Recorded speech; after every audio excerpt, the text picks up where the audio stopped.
¿Qué ondas, primos? Primas. Y primes. Welcome to My Primos. My Primos. My Primo.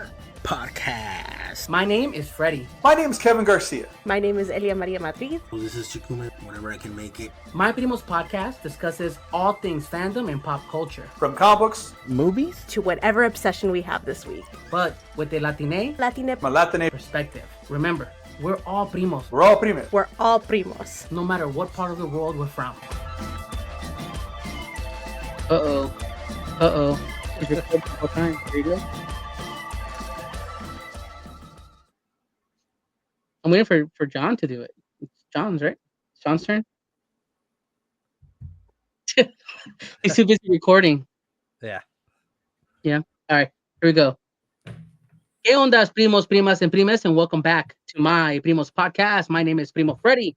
With me tonight is my primo and yours, Mr. Kevin Garcia.com. Say Yo. What's what? That's what you said. You said say what's. I should say, what's up, man? My audio going bad? Come on. No, I think it's come because I on. talked over you right when you said it. So all I What did heard you do was the say first what's. time? Well, say what's up, Kevin. What's up, Freddie? Hey, look at that, everybody. Got it. Joining us keep your tonight, toes. the Gotta keep your toes. he's becoming slowly just part of the team here, Mr. John Avina from Avina Comics. Say what's up, John. How's it going? Nice. All right. Elia's taking a little break, and Chikuma apparently may haunt us at a certain point in the evening. I don't know. He said he may show up, but we'll see. But get some rest, Elia. We miss you, and we'll see you soon. But primos, Get rest. You need it. definitely. Everybody Primos, deserves it. we are back after a little break. You know, Kevin, as you know, goes to school, teacher, not goes to school, but he does teach. I technically go to school. I mean, I go to school to teach, but I go to school. You do go to school. Is that kind of conversation? Oh, I have to go to school tomorrow. But you Yep. work there. You know, you have your gig. We all have gigs. John has his gigs, family, my gigs, family, all that stuff. But we are back. Primos, it's good to be here. Remember, you can follow us at My Primos Podcast and, of course, myprimospodcast.com for all our content, our updates. And just tell us what you think about the show. There is a voicemail option there, guys. I'd love to hear your thoughts, and we'll have you on the show. There you go. Tonight, we are doing a kind of like a mixed bag. I call it a potpourri. Kevin calls it a grab bag. How about a primory? Primori. I don't like it. Yeah. I don't like it. Even saying it, I didn't like it coming out of my mouth. We're writers. We're creative people. We can come up with something.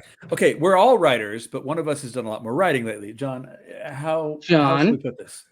I like How many? Primori. Like, usually the first idea Okay. is the best idea. You know and I what? was like, yeah, that's it. He said That's it. the We one. go. That's what it is. That's It's The the one. primori. I'll order candles. We'll start putting them on the shop. They each candle smells like one of us. You don't want this smell. You don't want this smoke. Literally. Okay, hold on. So wait, I had a TikTok go kind of viral this week, and then I was on somebody else's, like a smaller creators page, and they're talking about comics, and they made a joke, and I made a comment like exactly that or whatever. I don't remember what I said. Well, somebody responded to me on their page going, "Oh my God, it's Kevin Garcia," and I'm like, "Come on." Celebrities, guys. You guys are celebrities here. Yep. Hey, you're Kevin Garcia. You're a necessity. Everybody needs a Kevin Garcia in their life. You fill that hole. That's what we do here. You know, we fill holes. We make it happen, Captain. But Kevin, you, me, and John, we're meeting up today. We're having coffee. But what about your video went viral? Explain it to me, because I'm not a viral sensation like you or John. You know. So, Sir Superhero is a creator who's bigger than I am. I met him just like the other week because he visited us and along with some other creators. We're mutuals, and he posted a video about a character that shows up in Marvel's Civil War, like one of the biggest events in Marvel history, and he looks really impressive. And he's in like all these major scenes, no name, no dialogue. But then when he looked him up, he found out that he's got an entire biography, and he's like, "How does this guy that never has had an appearance with words have a biography?" And then all these people started tagging me in it. Kevin explained this, Kevin explained this. And I was like, I was literally buying groceries when I saw all the tags. And I was like, I know the answer to this question. I actually know this character and why there's a full biography of this guy that never appeared. And then I started mentioning all these other guys that actually have full biographies that just never had a real appearance, but they exist. But wasn't that what you did though? Like you actually helped kind of Yeah, but make the backgrounds and the Well, stories and the origins, no? For most of these characters? well, yes and no. Like the Marvel handbooks, we can add information, but only to fill in gaps. We're not making things whole cloth. So, like, if a guy dies here and shows up alive here, we can go to the editor and say, "Here's what logically may have happened, why he's still alive," and they can be like, "Yes," or just don't explain it. We'll put like, for some reason he came to life. Well, in this case, they went to the original creators who did a little parody comic in like 1989 or something, and they said, if this guy had a full comic, what would his origin have been? And they gave this whole tragic backstory. So now that's canon for the character because the original creator said that, his wife got possessed by aliens. He adopted a child. All this whole big backstory. So now there's like this groundswell rather of support for this hero called Lectron, spelled with 2 N's and no E. Lectron. Yeah. And the people are like, he needs to be in Marvel Rivals. He needs to show up in Secret Wars. Wow, huh? The fans are like, Marvel needs to have him show up. It's not explain him. Just have him show up. And the people who know will be like, I've been a fan of him for years. Oh, you want to be that guy, Kevin, huh? But I mean, you'll make more videos. I actually had heard of him before Secret Wars. So it's always that clout, huh? I heard it first. He's got and if you're interested in, yeah, right. I got Electron tattoo right here. No. Well, if you wanted to speaking of Civil War, we did a whole episode about it. Season 6, episode 21, to be exact. We covered Civil War cover to cover, and it was a blast. We did a few in-depth episodes. That Sandman first arc as well. I think we're supposed to do a couple more, right, Kevin? We just haven't. We still could. You know what would be good? Since it's in all the hype lately, we should talk about the recent Secret Wars crossover. I say recent; it was 10 years ago almost. 10 years ago. 8 years ago. But yeah, it's what the movie is nominally going to be based on, as much as Infinity War was based on Infinity Gauntlet, I guess. So yeah, we should talk about that. We could do that. That'd be fun. But John, what do you want to talk about?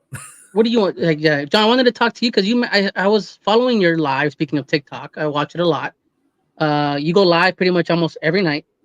For those that don't know, follow at Avina Comics and follow, of course, Kevin Garcia _com. I go live at least once a year. Hey, it's an event. It's like when what is it? When what is that thing? The comet that comes around every 1,000 years. Halley's. You do it once a year. Halley's comet. There you go. Every 76 years. 76 years. But I wanted to bring it up. You talk about TikTok. You were mentioning, because the last time you were here, you were like, "Oh, I've written 25 books." How many books have you written now? The number has jumped up.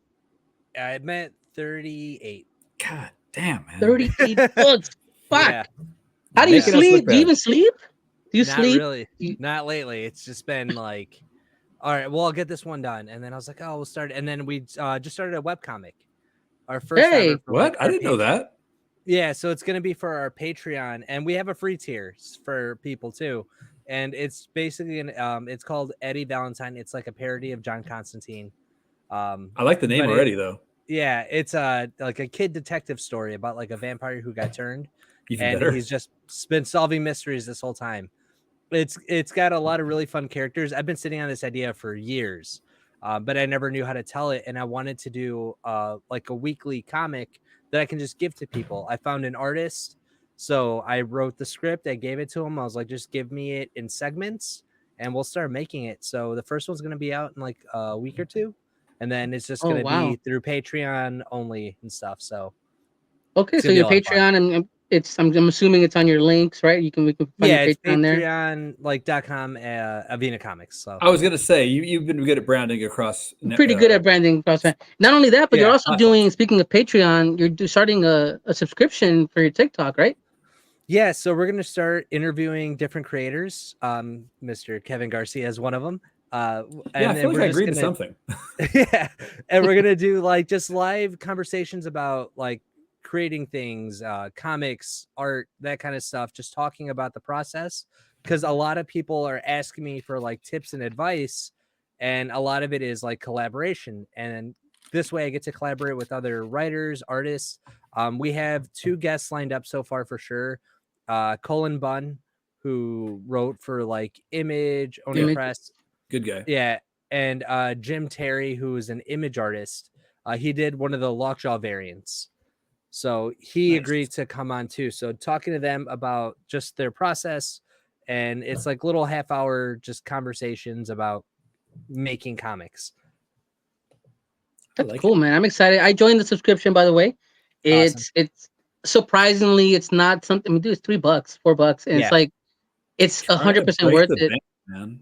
The bank. But I'm not one to just simply subscribe. You know, one does not just simply subscribe to just anything either. You know, and you know, you can. But we're free, by the way, everybody. Like and subscribe. Please, like you can literally subscribe now for free. For free. You won't get the quality content you get from Avenia Comics, but you will get. I think we bring something to the table. A little, you know, little magic.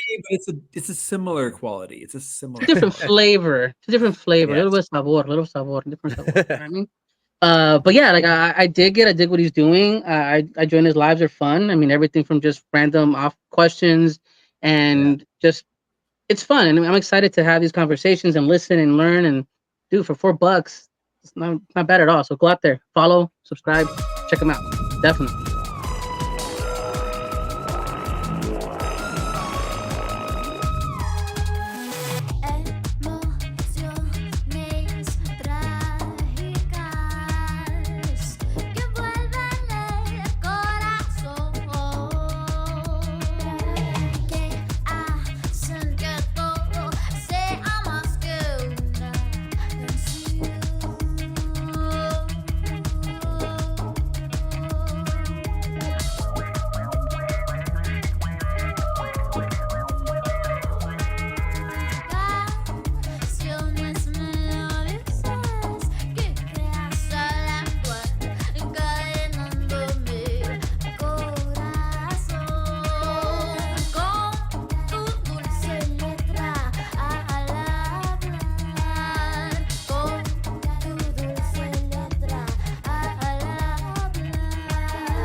Welcome back, Primos.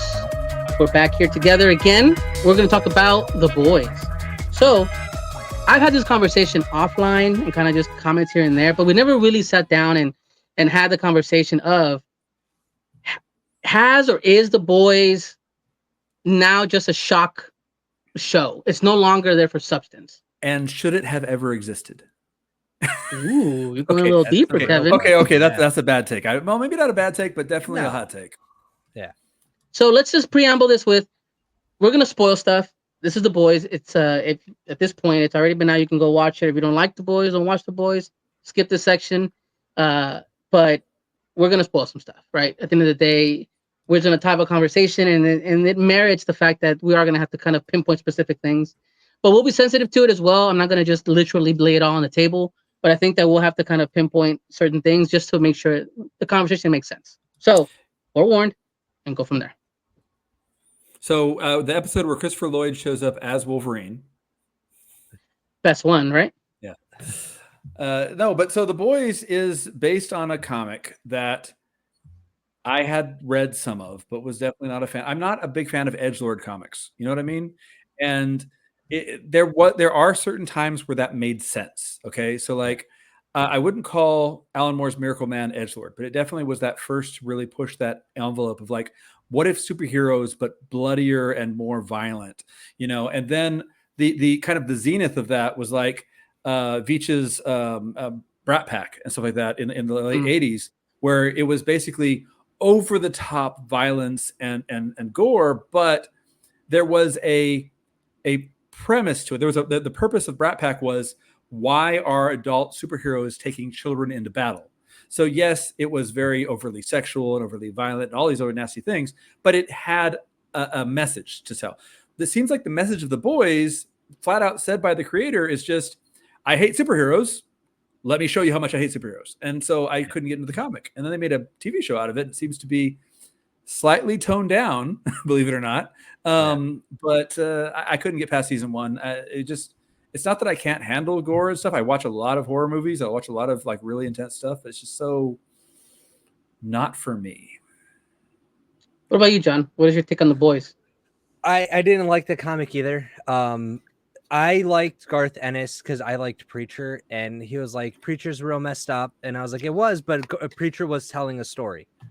At least, like, it had a point. And The Boys, I felt like was just like superheroes suck. We're bored of them, but it was also very 90s in the same way. Like you mentioned, like that edgelord era. I would put Batman Nightfall in that time frame. Well, Yeah. To me, there's an extension from like Batman Nightfall and like Emerald Twilight and those kind of things. Were like, oh, let's make them dark.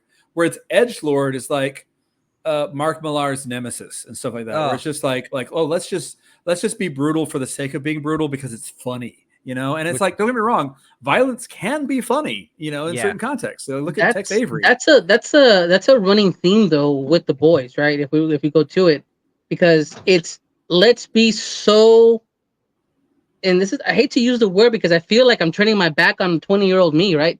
Like why are you so gratuitous? Like it's almost it's like why, when back then I'm like, give me more. But like you said, there was a point to it. Now, are there slasher films and B films that we kind of run into and they're just out of control and bloody, and that's what we're there for, right? We understand that. But this one here, I feel like there was a time in the first season where they would address those themes, right? And there was violence. It was different. It was in your face, but you walked away from it like, damn, that's because that's how, if they were real, this is what it would be like. This is a corrupted I really don't like power that person. That's the take a lot of people say, if it were real, this is what it would be like. I don't like that. But I hear you, but okay, that sits on the same side of the coin of like, there's evil people in the world, right? Like that, it sits on that same kind of, okay, yeah, there's evil fucked up people in the world that can do fucked up malicious shit, and there's some shit that you can't even imagine existing in the real world, right? It's just dark stuff. But why I even bring that up is that there's a huge divide between, it feels as though we went from the first season that we got these shocking moments, scenes, scenarios, whatever. We end up now season 4 where there's just no need for it at a certain point. Like, and specifically I bring up season 4, I believe it's a penultimate episode. I started watching it and I couldn't. I kind of stepped away from it because there was sexual assault. There was but the whole episode was mishandled. So there's been assault since season 1. But you were saying it's one thing when they're going to address it as part of the plot, and it's another thing when it's just the joke. Random, yeah. Thank you, John. Follow me up on this one because I think I'm getting lost in the weeds here. But the issue is when you have an action, when a bomb goes off, there's a reason the bomb went off, right? So when something like this happens, it's because there's a reason for it. That we're trying to show a reason why someone became the individual they became, or why we're going after this situation, or why the writers chose to do this to make a point. This was just done to make a fucking joke of it and take it main character's expense. Yeah, and it was like, it wasn't even like a side character that we just met and like, oh, this is happening to someone. This is like the main character essentially. This is Huey. Huey. We followed him since season 1. Yeah. The most fucked up is, Kevin, I know you don't watch the season. You're not gonna watch it, but there was an episode before this where there was a tragedy. Like, he had a huge loss. Yeah, and like character development. Character. I mean, when I think about that episode, that's the strongest episode in that whole season. Yeah. Maybe the last 2 seasons, to be fair. Like, there was a loss of a family member. Huey took it hard, and it really opened me up to like, wow, like, there could be some depth. You're pulling me back in. There's depth here. Right. And then you fucking smash the next episode and it's this garbage. And it's like, what the fuck, man? And I get mad because I feel that I've outgrown that. But because you can see that the shock and the explosions and the blood and the gore and the idea of them being desensitized to an assault like that, not only to just a random person, which any assault is wrong, right? And any assault like that should be addressed in a negative light, but this was not. John, your thoughts? Yeah, it did need to happen. Like, from a storytelling perspective, it did nothing. We kind of talked about this when we did like the Wolverine, the Deadpool Wolverine, where it was like, oh, this has nothing to do with the plot. This is just fodder, and that's what they did with that character with Huey. And I kind of fell off the show a little bit before that. I was still watching it, like, because it was the show me and my wife were watching. But it's just like every time they would do something, I'm really tired of like the evil Superman trope, is what I call it. Yeah. Where- A lot of people are tired of that, and that's why I'm gonna interrupt you for a quick second. That's why when Freddie said that, it's like what would happen if superpowers were real. The constant refrain that I see online is people that are like, well, if you were Superman, you'd be evil, and it's like, no, if you were Superman, you think you'd be evil. Although I have heard a good rebuttal to that, which is you technically have the power to do a lot of bad stuff now. You're already not doing it. So if you had the power, you still wouldn't do it. You'd be the same person, just with powers. So, sorry. And I liked it. No, I had a pitch idea earlier that I was kind of messing around with, where it's like if I got to do El Chapolin, I would do it as like a Ted Lasso-like character of like unbreakable optimism in the face of like really horrible stuff. And I think like The Boys was trying to do like inside of this character who was like, I'll just say it, like he was kind of be like Trumpish, right? Like that was like the whole bit, like early on. Yeah. But at this point, like I get it already. Like we get it. So there's got to be some consequence to a character.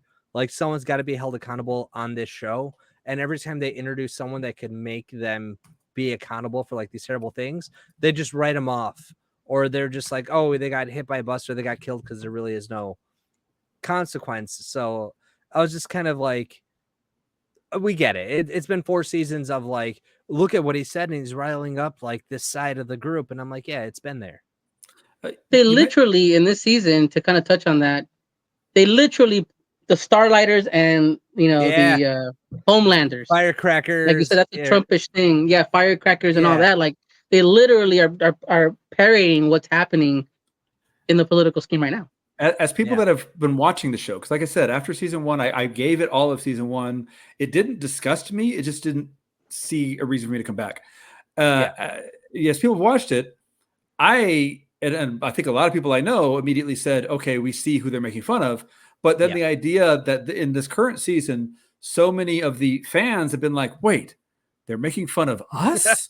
And I'm like, how do you guys, as people have been watching the show, react to that? Like, is it surprising?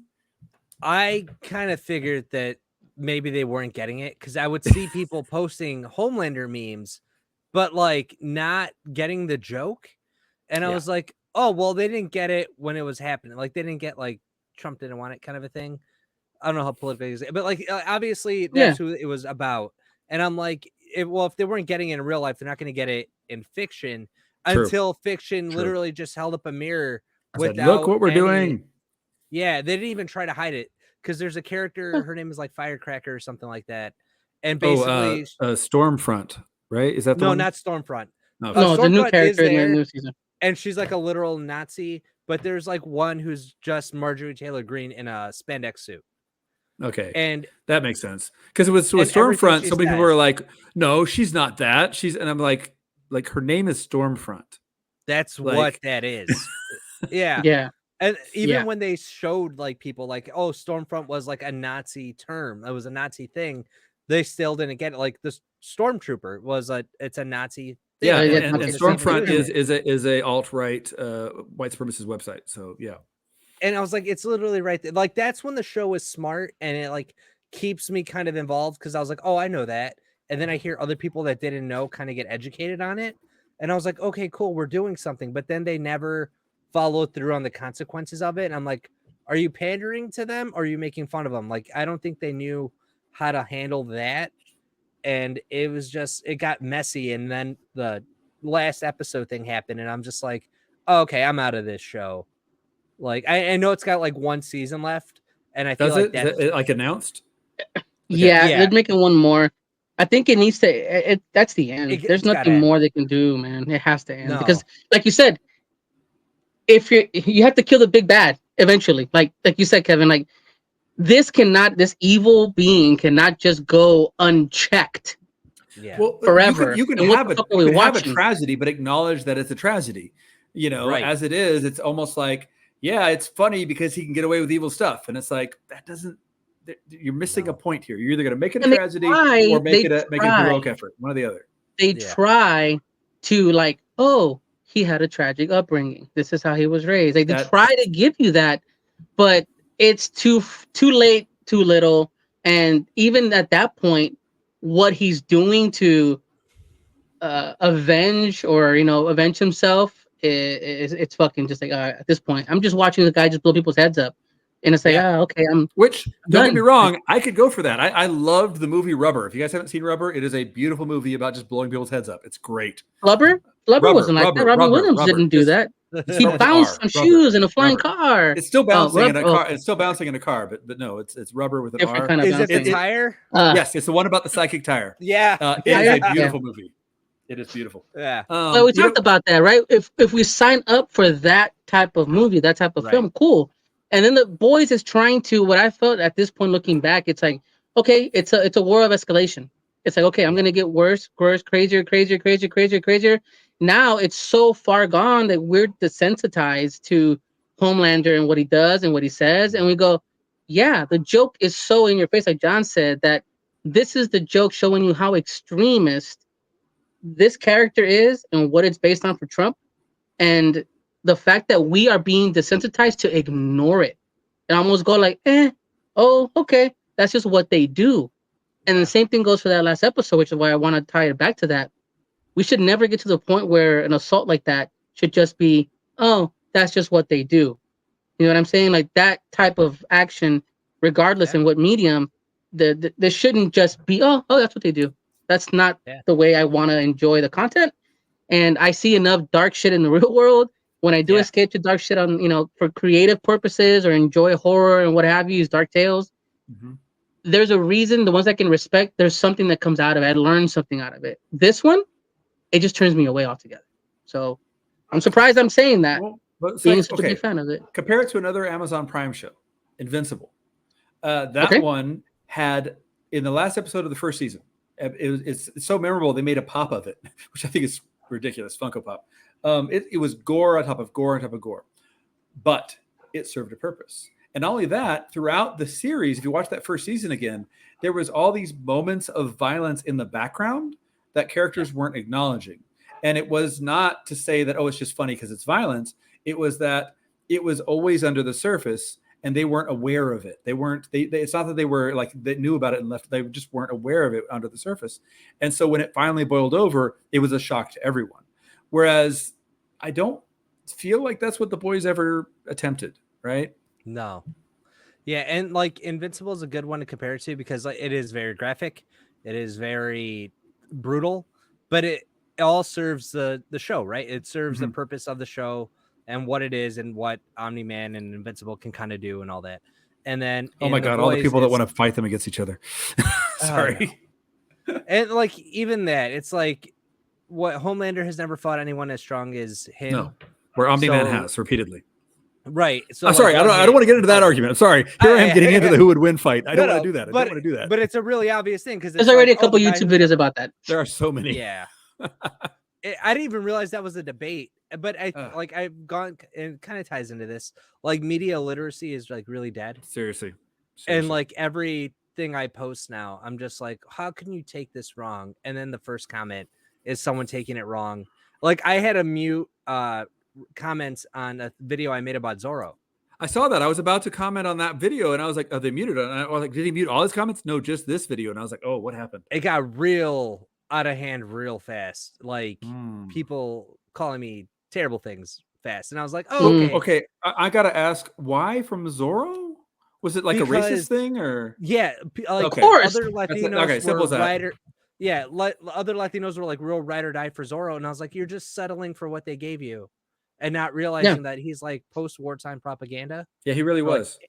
And that's what I said in a comment. And then that comment had a life of its own. So I was like, mute. And then people will go to other videos. It's like when somebody points out that Batman is a fascist. I mean, like, he kind of is. Like, no, don't get me wrong. In the weeds of it, he's not, right? But like on the surface, 100%, you know? A lot of his villains would be settled with healthcare. Mr. Freeze could fix his wife.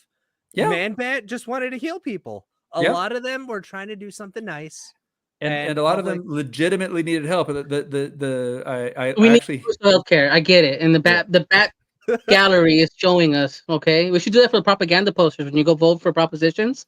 Yep. They're like, if Two-Face only had free healthcare. It's You know like, what I mean? do you not want supervillains? Because voting for this lets you not have supervillains. Do you want the Penguin running everything? Don't do it. Don't do it. I mean, he does own successful businesses. Successful. Successful. They're successful because they're fronts for illegal businesses. That's the problem.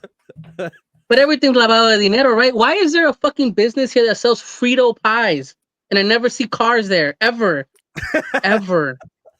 They're fucking laundering money, man.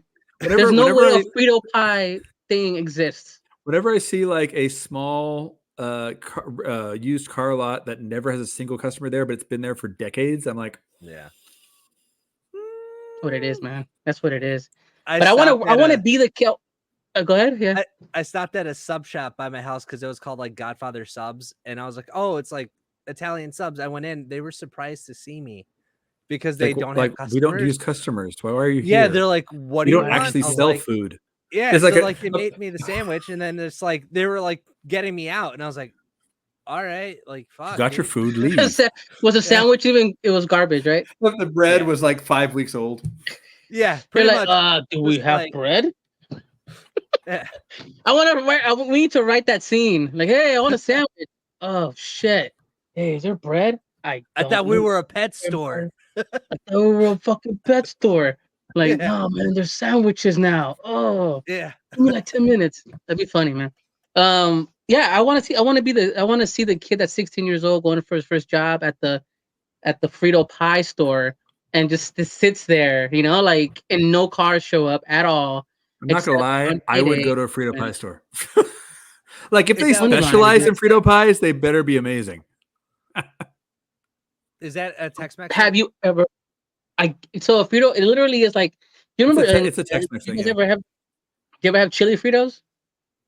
Okay, yeah. So people outside of Texas have not. Because I've talked to people outside Texas that have not heard of Frito pies, and yeah, that's literally, it's just bag of Fritos, pour some chili beans in it, you know. Got it. So chili Fritos was literally, you go to the ice cream truck and they slice open with the fucking straight razor. Yep. A bag of Fritos, pour chili beans and meat into it, in there, and here you go. But in Texas or the South, I would assume they make a pie, like a fucking little pie out of it with Fritos and chili and cheese, and there's your Frito pie. So my cholesterol just spiked. This grab bag got a lot more grabby in the bag.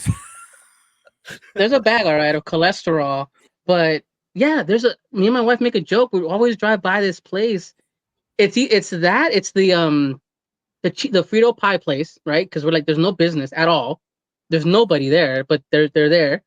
And there's one place that only specializes in, get this, iced tea only, not different flavor teas or sodas or fizzy drinks. Is it the HTO place? Yes. I actually told my partner, I was like, hey, let's go there and get some hot tea. And she's like, no, they only have iced tea. And I was like, what? One specific flavor of cold iced tea. That's money laundering. Like, it's a cold or a money laundering. It's one or the other. It's a freaking chain. Okay. But it's a grab bag. What's our next topic? All right. Point is, I don't think me and my wife are going to go back to watch The Boys. I think I'm done. Yeah. I think I'm done. I think it's okay I think the message here is this, right? You can watch whatever you like. There's something for everybody. But if we're talking about holding people into, because I had an argument with somebody that was like really pounding me saying, no, you have to be okay with it or nothing's allowed. And my response is, look, there are certain things that we can all agree universally that are wrong. Okay? They're just wrong, right? Assault like that is wrong, period. Yeah. Doesn't matter. We can't joke about it. We can't at someone's expense. That's just wrong.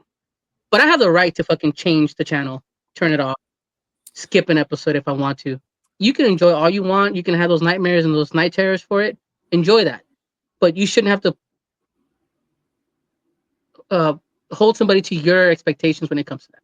And even then, like, Clockwork Orange has assaults like that, and they are presented almost like jokes, but it is part of an overall narrative that is trying to explain what's happening. And does everybody get the message? No, but like, there is still a message there, and you can choose to watch it or choose not. When I said at the beginning, The Boys doesn't deserve to exist at all, I'm mostly joking. Like, it's not something that I feel needed to be made, but I'm not saying it shouldn't be made. You know what I mean? Yeah, and I think Agreed. John, your final thought? It fails itself for its storytelling. Like, it fails its storytelling hard. Like, and it wasn't that strong to begin with because we've seen parody superheroes a lot. And I was like, okay, well, at least this one's like trying to say a message. And I think after season 1, they were like, the message is gone and we're just going to write this out as hard as we can. And it just, they went too big too fast. Itself. Yeah. Yeah, you can't have that idea that this just can't exist, right? But you have the choice. Yeah, everybody should. Everybody should. And on that note, there was a new Star Wars show this past year that people had a choice on, and there was a whole group of people that loved it, and a very vocal minority that hated it. So let me premise this with: I am not a Star Wars person. I am not a Star Trek person, but I know enough about it because it's in the zeitgeist, right? It's in the pop culture. Yeah, definitely that. Okay. What I understood, and just you guys are going to take over here. What I understood was that that minority went ham. Like there was just vitriol. This was the Marvels level vitriol. Yeah. Explain, please. John, you want to give a summary of the show, or you want me to do that real quick? You can give the summary. Yeah. So basically, every Star Wars thing up to this point has in some way been connected to the Skywalkers. Even the spin-off TV shows are in some way connected to the Skywalkers. I think there was one series, the one that most people don't like, that is like the most divorced from it, but they still have like Poe show up once or twice. He's in the new series, right? Well, this series takes place over 100 years earlier, right? And so there's no Skywalkers, nothing even related to the Skywalkers, not even a Palpatine, you know? Nope. And so cool, something new, something in the lore. There's been books about this kind of stuff, but we've never get to see it. But what freaked out a certain segment of people is that every single main character is a person of color. And there is even indications of like LGBT-ness may exist, you know? And there are some white actors in the show. They all will die in the same episode they appear in, or they're in so much makeup you cannot tell they're a white person. And literally, when the first episode came out, there were like these tweets about it, or X's about it, whatever you call them. They were just like, where are the white people? Why aren't there people representing me? Because there's never been a sci-fi show with enough white people in it. But I want to say this about the show is that it focused on. Oh, another thing it did that really pissed people off is that it suggested maybe the Jedi aren't all good. Like it's nominally about people for the light side of the Force fighting against the dark side of the Force, and nobody on the dark side really does good stuff, but definitely you get to see stuff that the Jedi do that maybe aren't good, you know, and they do kind of explain it later to an extent, but it's still there. You know, and they were like, no, you can never suggest that Jedi were ever bad. And it's like, that's literally what the prequels were about. The prequels were about the Jedi failing to do things. There was like, oh, well, this thing showed up in this. It can't be in the. That was Siths are that they're Jedi that went. Yeah, they were literally, one of the comments was, how can there be a secret Sith and the Jedi didn't detect them? That was literally what happened in the prequels. You know, I'm wearing my Star Wars sweater, so this is perfect. Another one, there's there you go, man. Yeah, there's a hint of somebody, well, not a hint, they flat out say somebody born without a father. And people are like, what? But Anakin was the first ever. No, literally, when that happens, if you watch episode 1, they say, we think it's another one. They said, we think it's a convergence of the Force, as in they've seen this before, or there's records of it. So like nothing in here contradicts anything. And here's the kicker for me. I mentioned my partner earlier. She's never watched any Star Wars thing all the way through. Not even the movies. Yeah. She watched every second of Acolyte. She ate it up. She loved it. It was drawing in a new audience. I loved it, you know? Yeah. And Disney, two things. Number one, announced that they are canceling season 2 as they were in pre-production. Yep. And two, the day they announced it, they pulled Acolyte stuff from the stores online. So you couldn't even buy merch from it. Like you could still watch it. It's on Disney Plus, but like merch was gone. Like ability to make extra money was gone. And it seems like bowing to a certain demographic. Yeah. So John? I am if I'm nerdy about anything, it is Star Wars. I ran a Star Wars D&D game for years. And the whole point of it was I let them choose. You're born force sensitive, right? But if you're not born in the key area, so there's like the central core of planets, right? And outside of the central core of planets is the outer rim. And outside of there is wild space. In wild space, they don't know what the force is because that's not the name they have for it. If you have it, that ability, it's called something else. It's whatever your planet calls it. I want to touch on that real quick. Yeah, I want to touch on that because I love this.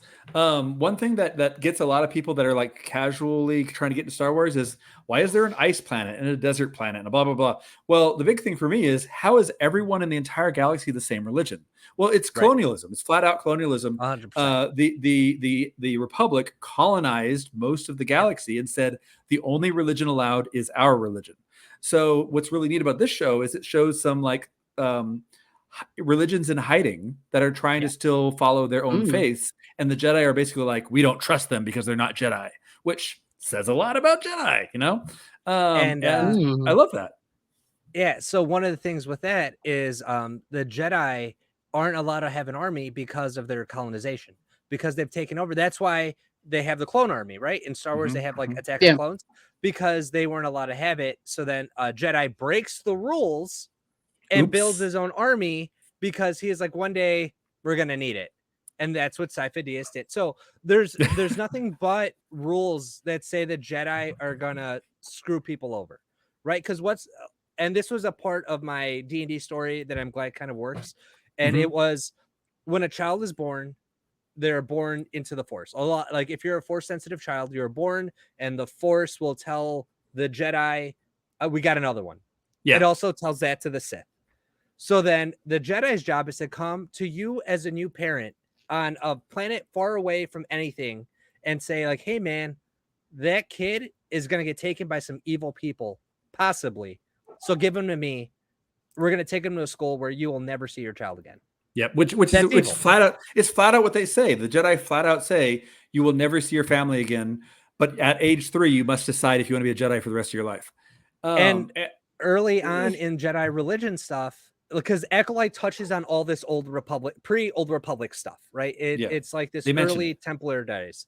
And a lot of it was, we had attachments before all this, but if you killed my lover, I got angrier, and anger leads to passion, passion leads to the dark side. But it wasn't called the dark side. They were still using regular color lightsabers then.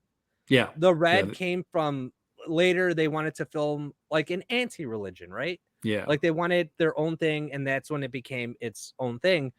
But Acolyte touched on all of this stuff. So there is so much more to Star Wars that it's not George Lucas, right? Like everyone blames Kathleen Kennedy for everything. She's literally made everything. Like, how could you blame her for anything? She worked on episode That's my point. Everything you've loved that's come out, she had a part in. Everything that you've hated, she's also had a part in. So did George Lucas. Name a movie from the 80s that you liked. She probably produced it. Yeah. She was there to like move things along, but also she's not the writer. Like if you hated something, blame the writer, not the producer. Can I stop you guys before you go off deeper off the edge? Because I'm listening, but I'm absorbing though, because it feels as though you're very absorbent. This was a very, very porous sponge, even, you know, same consistency of this gut. It is. It is. It eats. What I'm gonna say? What I'm getting is the fact that stuff like that, because it's so big, right? Yeah. But it sounds like Acolyte was actually a jumping off point for somebody to walk in and go, oh, this is what the Jedi, the world knows. Okay, the Jedis, the Skywalkers, all that stuff, the dark side, the light, all that stuff. Acolyte seems, from what you're saying, to have been a good jumping off point for somebody like me that may have been surrounded by your ilk that love Star Wars, whatnot, and just didn't have a dog in that fight. But now you can kind of go like, oh, well, colonization, you know, assimilation, religion, all these things, religion, right? Like all these literally things. The Jedi were police in this one. So it was the that's what I was saying, because even the police, a jab, I But guess. Not that's always good. what they were. So back in the early days of like Force Jedi stuff, your job as a Jedi was to go sit in an outpost like a samurai, because that's what George Lucas was ripping off. Yeah. Yep. And then you would go and say, like, Which they hey, show in man, the series. yeah, I have Yeah. a problem. Can you help? The Jedi comes. They're peaceful negotiations. The Jedi never touch the lightsaber unless they mean to use it. Total samurai nonsense stuff. Like, that's what they were going for. And then, like, occasionally they mess up, right? They're still people. And that's what people forget.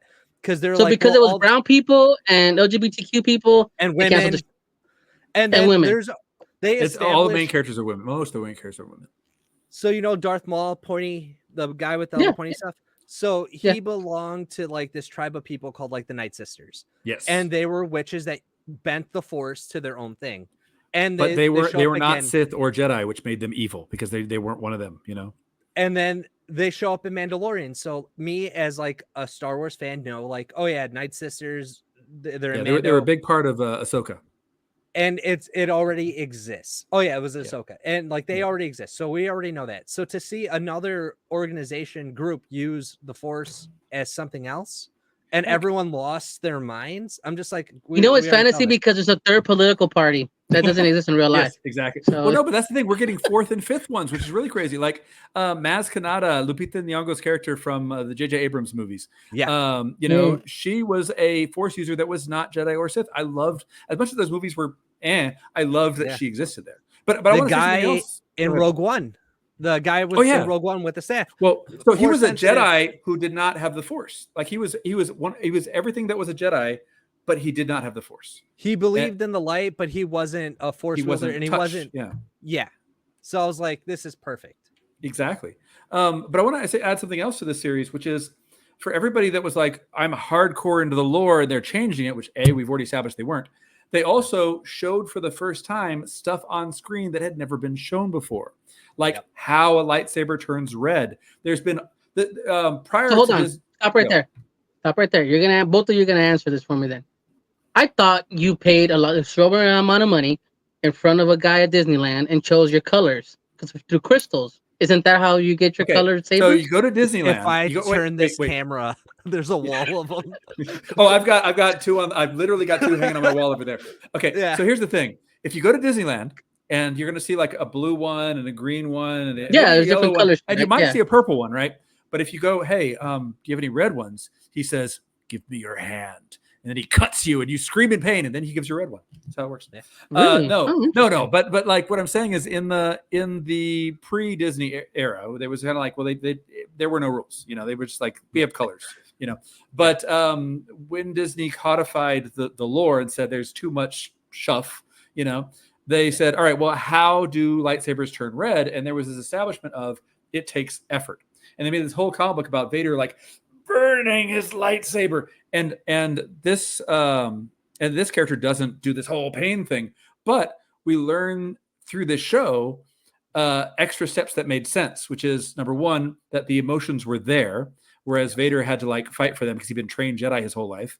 And number two, it had to touch your skin. And they even zoom in and show the crystal touching her skin.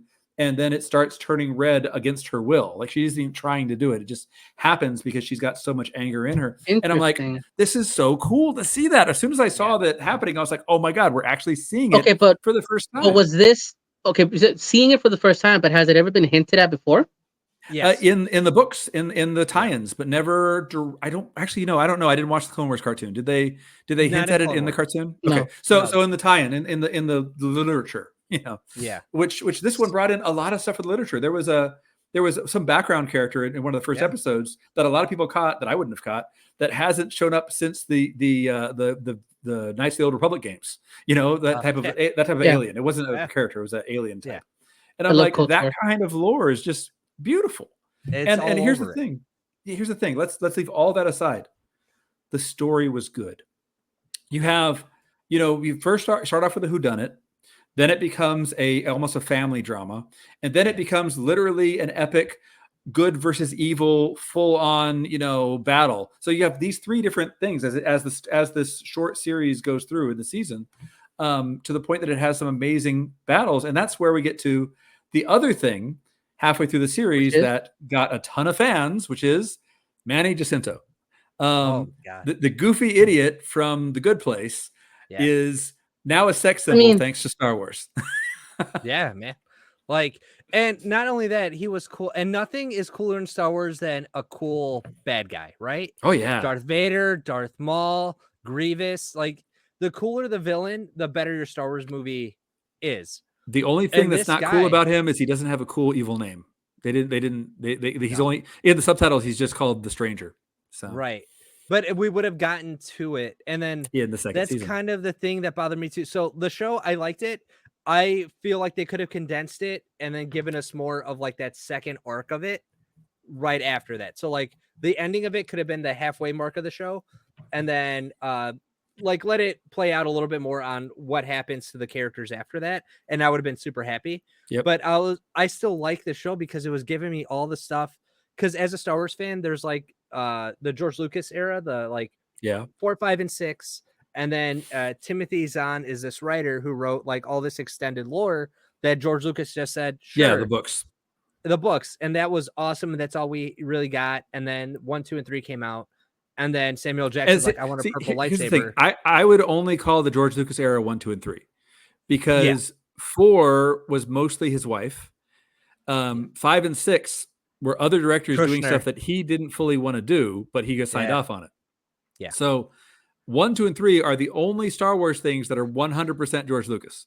And 2 is terrible. 2 is like but aren't they? Don't people go that just hate the prequels? Like, isn't that a whole thing? Like, no. Here's the thing: it's generational. Yeah. All right. Like, if you were a child, like for example, me, I love Return of the Jedi. Yes, it's it's the first one I saw in theaters because the first one I was old enough to see in theaters. I was like 5 or 6, I don't remember. But I loved it. And I still to this day feel like it's a legitimately good movie. But at the time it came out, people were like, "You can't have teddy bears fighting the Empire," you know. And then I fully agree with all of the takedowns of Episode 1. But there are people who saw it when they were 5 and they loved it, and I don't blame them for it. And you know what? The same thing's going to happen with Force Awakens and the those movies. So that's fine. I like Force Awakens, actually. Force Awakens is fun, but it doesn't add anything new. It's episode 4 in HD. Story. It is with a couple new characters. Yeah. But it's fun. Like it was fun. It definitely cool. is fun. Yeah. And I was like, all right, 4, 5, the new ones were but fun. Isn't it the fans, like you said, those fans that are like, this is their treasure, this is their fucking like holy grail of geekdom, that they don't want it sullied in some fucking way. So those same fans said two different things. One is you can't have somebody born through the Force because it has to have only been Anakin, which literally Yoda is having a conversation with people about like, well, but this could be the thing. Like they've seen it before. Like it's definitely something similar. And number 2, they say, well, how could Manny Jacinto's character be here when there should be this other character? Guess what? He shows up. Like he's only in one brief scene, but it's just enough to be like, if we get a season 2, you get to see the real villain. And it's like, yes, I want that. This is going to be the nerdiest you guys have ever seen me, so I apologize. And on this podcast, it should be. So you go into like the rule of 2 of the Sith, right? So there can only be 2. And the only reason why that exists is because one Sith guy fell in love and everyone said, you can't do that here because we're a tribe of warriors and we go out and we kill 300, but they're just all Sith, right? So then the guy is just like, well, no, me and my girl, like, I love her. You can't take her away from me. And his trainer was like, I'm going to do just that. So he decides that it's you and me, babe, against the world. And that's as far as his story. I didn't know all this lore. I knew bits of this, but I like your version of it better the way I heard it. So he clears them out, right? He clears them out, and it's just you and me against everybody. But the whole thing is only the strongest survive. But that's one planet at a time. So on another planet, there's another tribe of Sith, and they exist. And he has to go there, and he has to clear them out. That's not an easy task. So over time, he starts training another young apprentice, and with always the same rule. One day, your job is to kill me, and we're going to move on. You see it in the Old Republic video games, where it's like the rule of 2, but the rule of 2 only exists as master and apprentice in the Sith, but they're allowed to have buddies, and they do. Because and potential apprentices down the line. Palpatine and Maul, but Maul's not dead, but Dooku exists. So then we're breaking lore by having that? No, it exists anyway because people still live, and you can live in the Force no matter what. And How that's many what the freaking red show lightsabers are in Clone Wars? So many red lightsabers. And then like Saj Ventress exists in the cartoon. There's a woman with 2 lightsabers, and she's a fucking badass. But she's not technically Sith because you're not breaking the rule too. Because they were afraid to put a label on it because they made a rule that they couldn't undo, even though all they had to say was, well, to this small group of Sith, these 2 people, that rule exists. It's a whole galaxy. It's like saying... I appreciate they did that with the Mandalorians, by the way. The Mandalorian series, they flat out were like, no, there's different Mandalorians that have different religions. Worked out. Yeah, and that's all they did. The Sith is it's like saying Catholic, but then there's like Roman Catholic, there's Christian. Like Catholicism is the room that we're all in, and we all fall into separate categories. Sith is the term, and Sith people fall into different categories. Same with the Jedi, and they just fans didn't want to believe it. The show brought in that lore without any of the complexness of it. Like it brought it to somebody who's never seen it before, been like, I don't know backstory, but I get what this is. So when that one little dude showed up and you saw him in the shadows, if you don't know the lore, it means nothing to you except there's somebody else here. But if you know the lore, you're like, oh, cool. I know what's going to happen next. I can't wait, and then they canceled it. Yeah. I feel like they shot themselves in the foot here because isn't the goal to attract more eyeballs, not just the same? No, you want the same eyeballs. That's their goal. You need the same eyeballs every time. The problem is Rotten Tomatoes needs to go away. Like Rotten Tomatoes doesn't serve any purpose at all.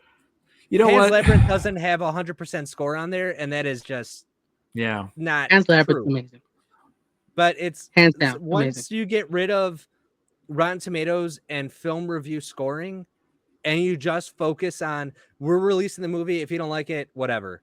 Then studios will get their power back from like these people that hated the Marvels, even though the Marvels was fine. Which I loved the Marvels. By the way, I think it's hilarious that we're like arguing for why the studios should have more ability to do things, but it's true because don't bow to these people. And wasn't that the whole thing with Aliens 3? Right? It was David Fincher that did Aliens 3, and the studio was all over him about how they wanted this to be the next action film and he couldn't do the film he wanted to do, and that's why it fucking sucked, because he couldn't do what he wanted to do. That's what happened to every single Fox superhero movie except for Deadpool. And the only reason Deadpool got the freedom of it is that the producers literally thought it was going to fail and wanted nothing to do with it. That is the only reason Deadpool was a well-made superhero movie from Fox. Every other Fox superhero movie, and yes, I include Logan, was not great. Star Wars. Fuck. Star Wars. No. Last thing Acolyte. So like my last thought on Acolyte, just so I don't like rant for forever. Explode. Yeah, they were building up to something cool, and I totally got it. And it was like the evolution of the Sith into what we would know it to be. And also the downfall of the Jedi. You could see the dominoes being laid that are going to fall in the prequels. Yeah, and there's like the whole build up to what the Jedi are going to be and like how they become a smaller form of government. Because even by the time we catch up to the Jedi in like episode 1, they're not on every planet anymore. They're just there. And that's why they have like the Jedi Council, because people aren't buying into the Jedi anymore. Like they've already lost favor. It's all going to hell. And that would have been so cool to see, because we could have seen like, and I don't want to see Yoda show up and everything. Like I'm tired of like legacy characters, but it would have been cool to see the extension of the Jedi Masters that came before them, because they're all legends. And I would have liked to have seen a Jedi who was there to kill, because we haven't gotten that. We got Obi-Wan, who's still the best Jedi. Oh man, but there is such a body count in Acolyte. There is such a body count, which I approve of this body count, because it makes sense. You know, it made sense for the story. Because there are I would love to watch. You see them die after you love them. Yeah, because that story you told about there can only be 2, the Sith, and how they how that story. dude, I'm like, fuck, like, what? Can I see that? Like, that would be amazing to see on screen. it's 3 Manny books. Jacinto's character is not going to do well. Like if this series were to continue a few more seasons, his character is going to have a horrible end, and we're going to all cry if we get those seasons. Which is the Shakespearean thing about the Sith, right? Darth Bane doesn't get a happy ending. He's running off with his girl, and it all goes to hell. And that's the tragedy of the Sith. That's why they have like do you know the tragedy of Darth Plagueis the Wise? Like that's the BS of the Sith is you will never get what you want. You will always be chasing your tail.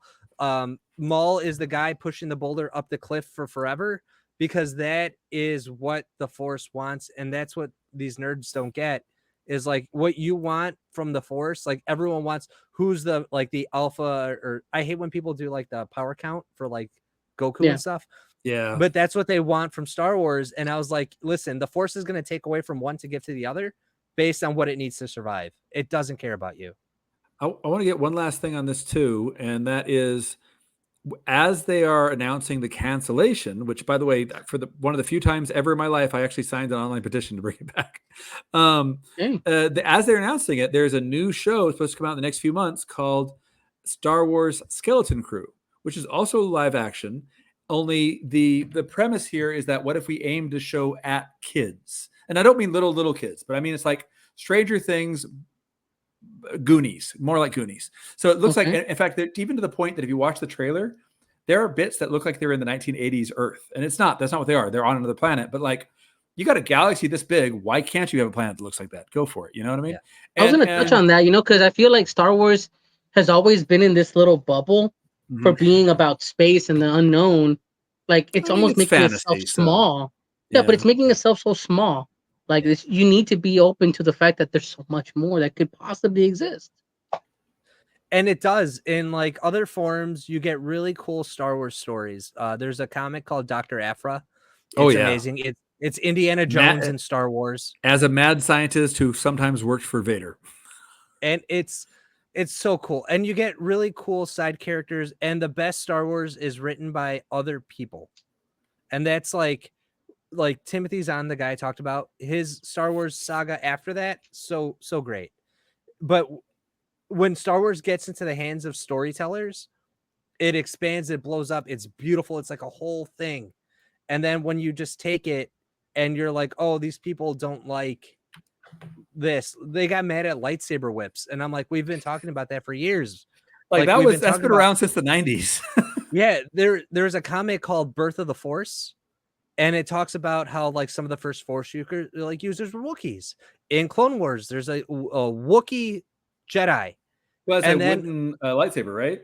Yeah, and then in the show, they show a Wookiee Jedi, and I saw the comments saying, oh, why is Chewbacca here? I was like, first of all, get Chewie's name out of your mouth. Second, I was like, I know Chewie. You, sir, are no Chewie.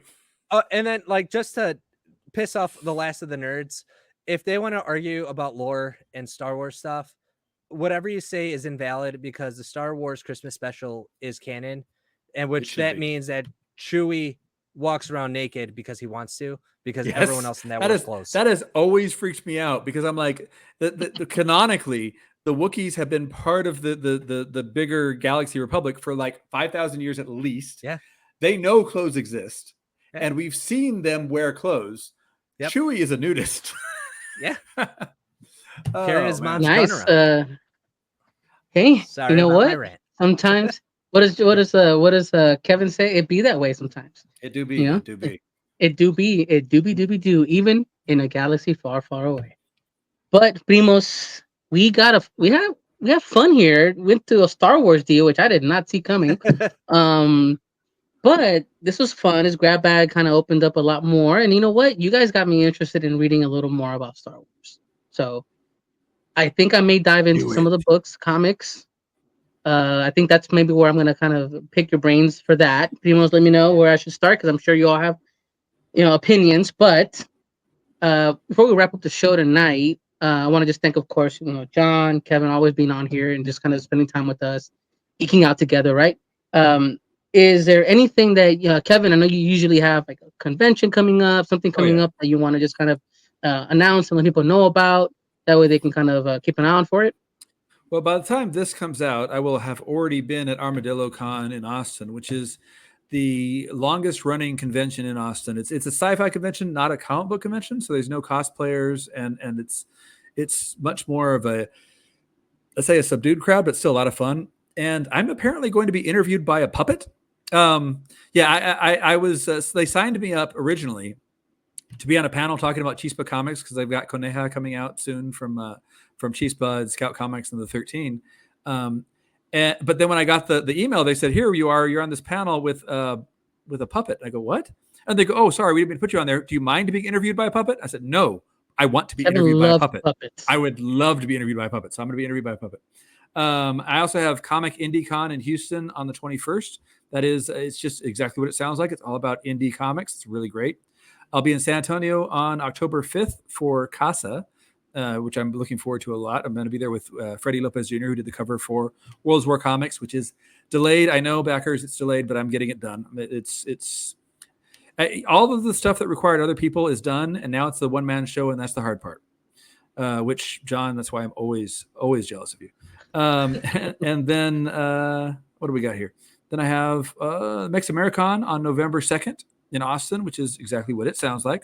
Not just Mexican, but also other Latin American descended and born creators showing off their art.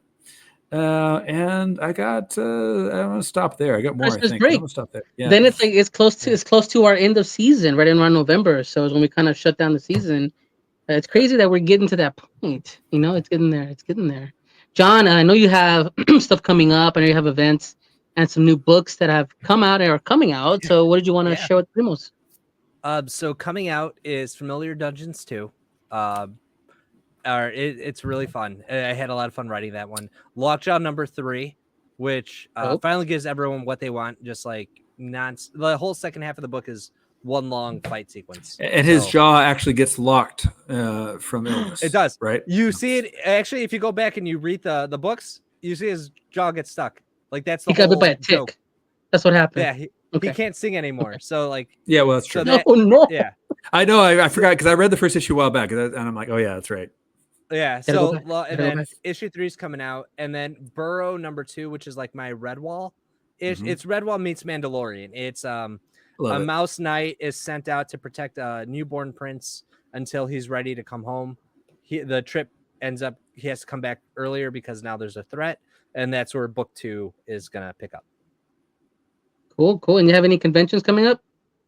New York Comic-Con. So I will no big ones. Then. Okay, little ones. Yeah, so I'll be in the small press section, fighting for my life. So we'll see how it goes. Fair enough. Yeah. Definitely. I hope you will have mice knights protecting you. I hope mice so knights. I hope you have nice mice knights. Whoa, nice mice knights, nice night mites. You might, all right, but you might. Well, for me, I am not appearing anywhere. I am not Meximericon creating anything yet. I will be at Meximericon for sure. You are appearing somewhere. All right. I will appear. But see, this is the thing. I'm not like I don't have a table. I'm not presenting. I'm just gonna make an appearance. I feel like we're gonna throw you on stage. I feel like we should do that. You feel like you can try. I'm pretty heavy. Well, when I say we, I mean I'll be like directing people larger than me. Throw him on stage. Isn't Nino pretty swole? He's pretty buff dude. You know, Nino could take me up there. Yeah, Nino could take me. He could take me. And by take you, I mean to dinner. He's very nice. Yeah, exactly. That's what I'm talking about. But no, it is fun going to Meximericon. I love seeing all my friends, all the creators that we meet up at when we do Texas Latino Comic Con. So it's fun. I do like going out there, have a blast, and we're gonna have them on the show as well here in the next couple of weeks. So keep an eye out for that, Primos. But of course, I want to just thank everyone for listening. Remember, follow us at My Primos Podcast on all socials. Follow Mr. Kevin Garcia at KevinGarcia_com. Of course, on Avina at Avina Comics. Join us, TikTok subscription. Trust me, it'll be worth it. And of course, Primos, just remember, no matter where we're from, we're all Primos. We out. Take care. My Primos Podcast is produced by Chikume. My Primos Podcast was hosted by Kevin Garcia. Check him out at KevinGarcia_com.